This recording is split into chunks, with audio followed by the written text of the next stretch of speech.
نفس کی مخالفت، اس کے لیے جو علماء اور صوفیاء نے جو لفظ استعمال کیا ہے وہ نفس کشی ہے، کہ جو بزرگی ہے اس کے حصول میں جو سب سے بڑی رکاوٹ ہے وہ شیطانی وار ہیں، اور انسان کا جو نفس ہے وہ ہے۔ اس نفس کو ختم کرنے کے حوالے سے ایک چھوٹی سی چیز عرض کروں گا، وہ یہ ہے کہ امام اہل سنت رحمۃ اللہ تعالیٰ علیہ نے بھی اور آپ کے والد محترم مولانا نقی علی خان رحمۃ اللہ علیہ نے بھی یہ بات لکھی ہے کہ انسان اگر اپنے آپ کو مطالعے کے اندر اور علم دین کے حصول کے اندر مصروف رکھے تو اس کا جو دماغ ہے وہ نفس کی آماج گاہ نہیں بنتا۔ انسان اپنا دماغ اگر مصروف رکھتا ہے، اپنے ذہن کو مصروف رکھتا ہے اور اپنی توجہ کو علم دین اور نیک لوگوں سے وابستہ رکھتا ہے تو کبھی بھی اس کے دماغ اور اس کے دل پر نفس حاوی نہیں ہوگا یا بہت زیادہ حاوی نہیں ہوگا۔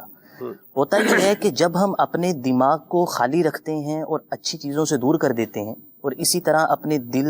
اور دماغ کی جو توجہات ہیں اور جو اس کی کہہ لیں کہ لوگوں سے وابستگی ہے، اس کو جب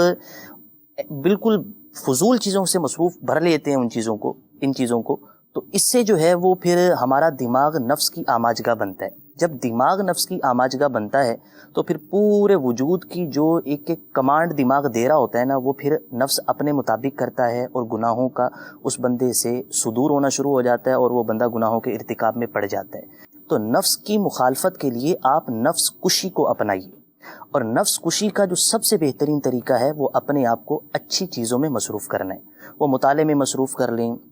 نیکیوں میں مصروف کر لیں، اچھی چیزوں میں مصروف کر لیں، اچھی عادات میں مصروف کر لیں، علم دین کے حصول میں مصروف کر لیں۔ جب آپ کا دماغ مصروف ہو جائے گا تو پھر آپ کا دماغ نفس کی آماج گاہ بننے کے قابل نہیں رہے گا۔ جو بندہ بالکل فارغ رہے یا فارغ نہیں ہے تو مصروف تو ہے، مگر ایسی جگہ دفتر میں مصروف ہے کہ جو گھر میں رہتا تو شاید بہتر ہوتا اور دفتر میں جا کے گناہوں کا امکان بڑھتا ہے، تو پھر اس کا نفس جو ہے نا وہ نفس کشی کے قابل وہ بندہ رہتا نہیں ہے۔ یا تو پھر اللہ اسے توفیق دے وہ راتوں کے مجاہدے کر لے اور اپنے آپ کو نیکی کی طرف راغب رکھے تو ہے، ورنہ جو بندہ اپنے آپ کو فارغ رکھے یا ایسی جگہ مصروف کر لے جہاں نہیں ہونا چاہیے تو پھر جو ہے نا وہ نفس کشی مشکل ہے۔ تو نفس کی اگر مخالفت کرنی ہے تو نفس کشی ضروری ہے، اور اس کے بہت سارے اسباب میں سے ایک سبب یہ ہے کہ بندہ اپنے آپ کو مصروف رکھے تاکہ نفس کی مخالفت ہو اور انسان گناہوں سے محفوظ رہے اور بزرگی میں ترقی پاتا رہے۔